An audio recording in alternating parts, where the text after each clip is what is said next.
They're getting some breaking news in the investigation into the disappearance of Nancy Guthrie. Puzzling new developments tonight in the ongoing search for Nancy Guthrie. She's a development in the search for Nancy Guthrie, the 84-year-old mother of Today Show host Savannah Guthrie. Something about this case does not sit right. And I do not mean in the way cold cases usually bother you. I mean in the way that makes a trained investigator stop mid-sentence and go back to the beginning. The Nancy Guthrie disappearance has been officially open for 84 days. But the real story, the one that does not make the evening broadcast, started much earlier than that. And it starts with 2 letters. Not 1, 2. Specific ransom notes that were mailed directly to Arizona television stations in the earliest hours of this investigation. Most analysts dismiss them as noise. Copycat attempts. Attention seekers trying to insert themselves into a high-profile case. But one investigator, someone with direct access to the physical documents, looked at those letters differently. She believes both of them are real. Not suspected. Not possibly. Real. And if she is correct, those 2 pieces of paper are the only physical connection anyone has left to whoever took Nancy Guthrie. Here is what makes that so critical right now. On February the 10th, a station monitoring that Bitcoin wallet, the one printed inside the ransom demand, noticed movement. A deposit. Small, but deliberate. Attached to it was a message. It read, "We are ready to talk. Contact us." That kind of phrasing does not come from a random sender. It is structured, measured, and purposeful. My read is that it originated from someone inside the response effort, either a family member or someone working the federal side of this. A probe to test whether the line was still active. It was not answered. Whatever was on the other end of that wallet went completely dark after that exchange. No withdrawal, no reply, no countersignal. Just silence. And that silence has lasted ever since. My sources who are embedded in the background of this investigation tell me the picture is not improving. There is still no confirmed suspect. There is still no reconstructed timeline of what actually happened inside that house the night Nancy vanished. Every lead that looked promising has either stalled or collapsed. Those letters and that dormant wallet may genuinely be the last loose thread this case has left. Now let me take you back to the night this started, because the scene itself was the first signal that something was deeply wrong in a way most people missed. Nancy was captured on a neighbor's exterior camera at 6:15 in the evening. She looked ordinary. Calm. The kind of calm that belongs to someone running through a mental checklist of what to make for dinner, not someone who had any reason to feel afraid. But at some point between that footage and the following morning, everything changed. And when investigators walked into that residence, what they found, or rather what they did not find, was the first indicator that this was not a conventional abduction. There was no sign of struggle at the entry points. No glass, no damage, no trip sensors. The electronic deadbolts on the doors were still engaged from the inside. That is not what a forced entry looks like. That is what it looks like when the person who came for Nancy did not need to break in, because they already had access. The threat was not external. It was domestic. It was intimate. It was trusted. Annie, Nancy's daughter, gave a statement that placed her at a public function well across town during the critical window. Cell tower records disagree with that account. Her device was registering in proximity to the Guthrie property for a duration that does not fit the timeline she described. Not a minor discrepancy, a structural one. Then there is Tommaso, her husband. In the days following the disappearance, he took on the role of family spokesperson, the composed and steady presence in front of cameras. But his financial records from the weeks prior told a completely different story.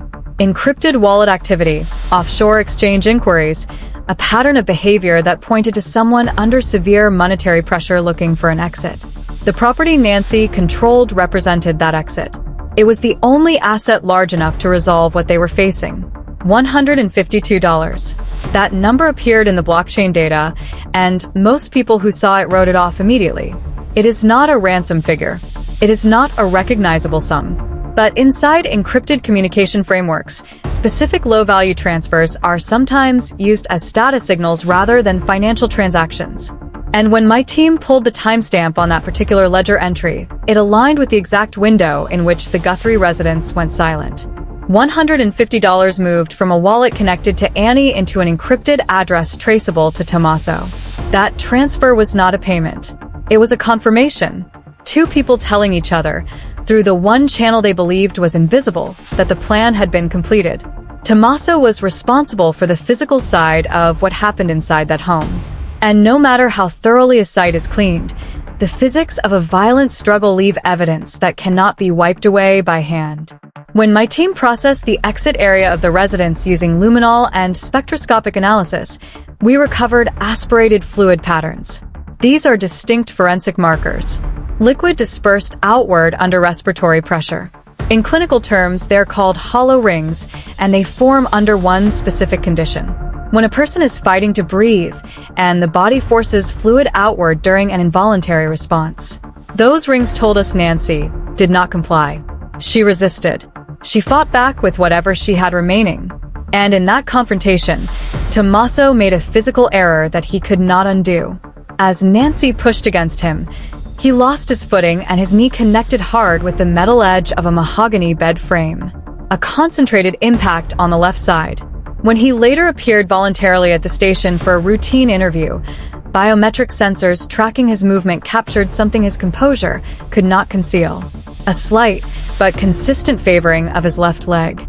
When that gait data was matched against the specific geometry of the bed frame in the Guthrie home, the correspondence was precise.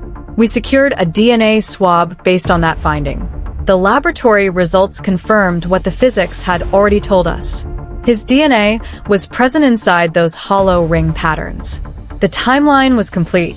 The blockchain logged the signal. The body recorded the injury. The forensic evidence closed the distance between theory and proof. 84 days of careful management, controlled public appearances, and a meticulously cleaned scene. All of it came apart because of one misstep in the dark and a microscopic trace of biological material that no amount of preparation could have anticipated. But I want to be precise about where this case still has open edges. Those ransom letters have not been fully accounted for in the prosecutorial picture.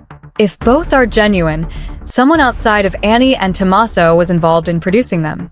The letters required knowledge of the case before it was public knowledge. That points to a third party. Someone who knew what was being planned, who helped construct the cover story, and who has not yet been identified. The Bitcoin wallet is still live. The deposit from February sits in it untouched. Whoever was meant to receive that communication never responded, or chose not to. That choice is itself a data point. 84 days of silence from a house that once held a life. The data from that period is not gone. It never was. Every decision Annie and Tommaso made left a record somewhere. In a ledger, in a tower log, in the fibers of a bed frame, in the biology of an injury sustained during a struggle they thought no one would ever reconstruct. They were wrong about what could be erased. And now the question that remains is whether the full picture has actually been drawn, or whether there is still one more name that belongs on this board. Leave your read in the comments. Type truth if you believe the forensic case is complete. Type deception if you think someone else in this network has not been surfaced yet. The wallet is still open. The data does not expire. And in this kind of investigation, the last signal always finds its way to a receiver.